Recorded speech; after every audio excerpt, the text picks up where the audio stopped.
कुश्ती संघ को सस्पेंड कर दिया। कुश्ती संघ की पूरी टीम को निलंबित कर दिया गया है। ऐसे में अब संजय सिंह कुश्ती संघ के अध्यक्ष नहीं रहेंगे। माना जा रहा है कि खिलाड़ियों के विरोध के कारण मंत्रालय ने यह फैसला लिया। खेल मंत्रालय ने कुश्ती संघ को रद्द करते हुए संजय सिंह की ओर से लिए गए सभी फैसलों पर भी रोक लगा दी है। खेल मंत्रालय ने अगले आदेश तक किसी भी तरह की गतिविधि पर रोक लगा दी है। बताते चले कि इस साल पहलवानों के विरोध के बाद बीजेपी सांसद बृजभूषण शरण सिंह को कुश्ती संघ के अध्यक्ष के पद से हटा दिया गया था। इसके बाद चुनाव हुआ और बृजभूषण शरण के करीबी संजय सिंह चुनाव जीत गए।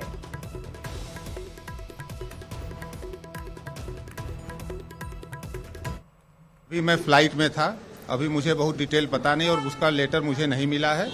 वो लेटर लेने के बाद मैं उसको देख लेता हूँ, फिर बताता हूँ मैं उस पर आगे क्या करना है क्या नहीं करना है। बस धन। अभी कोई कमेंट नहीं, अभी कोई कमेंट नहीं। पहले मुझे देख लेने, केवल एक सुनने में जो आया कि एक्टिविटी पे मेरे रोक लगाया है, तो अब क्या एक्टिविटी पे रोक लगाया है क्या नहीं है तो उसको मैं अभी देख लेता हूँ, उसके बाद करता हूँ। अभी कोई कमेंट नहीं, केवल एक्टिविटी पे जो सुनने में आया कि एक्टिविटी पे रोक लगाया गया है। W5 नियम विरोध जो है फैसले लिए गए जल्दबाजी में जो भी है। अभी कोई कमेंट नहीं है, इसके बाद मैं लेटर अपना देख लेता हूँ क्या क्या है क्या नहीं, उसके बाद मैं कमेंट करता हूँ। प्लीज धन्यवाद। अभी नो कमेंट किसी साक्षी मलिक किसी पे कोई कमेंट नहीं।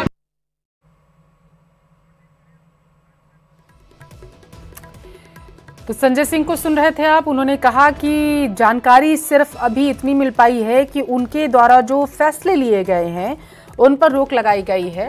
उन्होंने कहा कि इस पूरे मामले की हालांकि जो जानकारी मुझे नहीं है। और ज्यादा जानकारी के साथ दिल्ली से लाइव जुड़ चुके हैं संवाददाता शिवम प्रताप। शिवम, संजय सिंह का कहना है कि मुझे जानकारी नहीं है, हालांकि मंत्रालय की तरफ से बड़ा फैसला लिया गया है।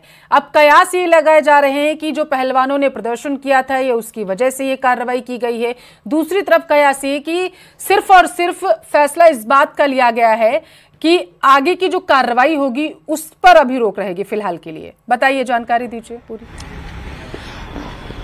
देखिए, बिल्कुल भारतीय कुश्ती महासंघ यानी WFI की जो एक्शन टेकिंग बॉडी है उस पर रोक लगाई गई है। कोई निर्वाचन या कोई चुनाव रद्द नहीं हुआ है। पहली बात तो सबसे क्लियर कर दूं कि कोई भी चुनाव रद्द नहीं हुआ है, ना उनको पदों से हटाया गया है।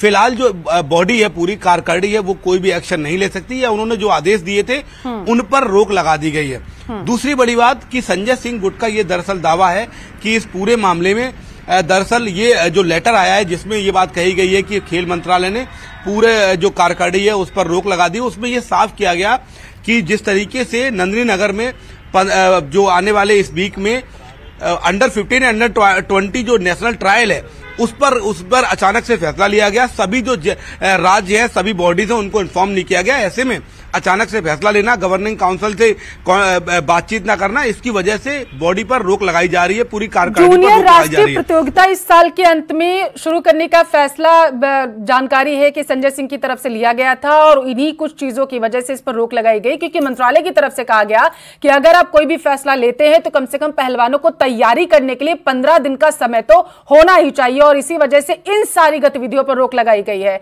बताइएगा शिवम। देखिए, बिल्कुल इसके मामले में संजय सिंह गुट का दावा है कि दरअसल साल खत्म होने में महज 8 दिन का समय बाकी है। 31 दिसंबर 2023 के बाद अगर ये टूर्नामेंट होता तो कई युवा पहलवान, उनकी उम्र बढ़ जाती, ओवर एज हो जाते और फिर वो पार्टिसिपेट न कर पाते।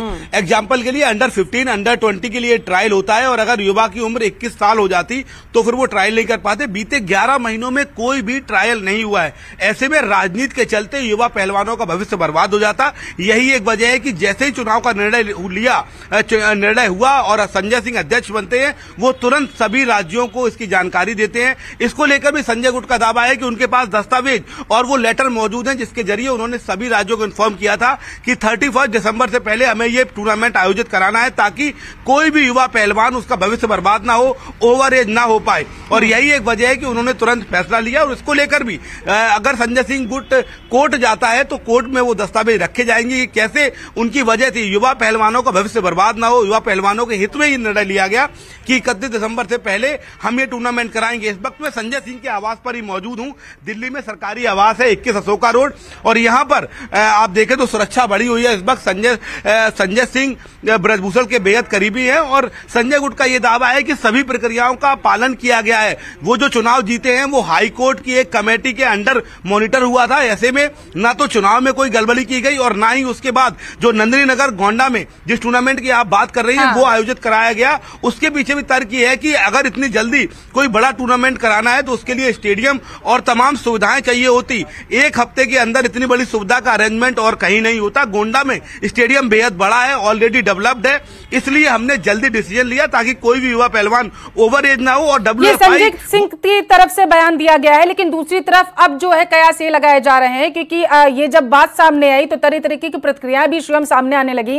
ये कहा गया क्योंकि गोंडा में प्रतियोगिता का आयोजन किया जा रहा था, जो क्षेत्र माना जाता है ब्रिजभूषण शरण सिंह का, और ये कहा जा रहा है कि संजय सिंह बेहद करीबी हैं इनके, शिवम, इस वजह से कार्रवाई की। देखिए बिल्कुल बिल्कुल न्यूज 18 ने संजय सिंह के करीबियों से संजय सिंह से खुद स्वयं बातचीत की है, जिसके बाद उनका दावा यह है कि किसी भी व्यक्ति का करीबी होने के नाते कोई ऐसा भारत सरकार और संविधान में प्रावधान नहीं है कि आप किसी व्यक्ति के करीबी हैं तो आप चुनाव नहीं लड़ सकते। वो चुनाव अपनी कैपेबिलिटी पर जीते हैं। बीते 12 साल से वो WFI में किसी न किसी पद पर रहे हैं। ऐसे में पहली बात तो ये कि चुनाव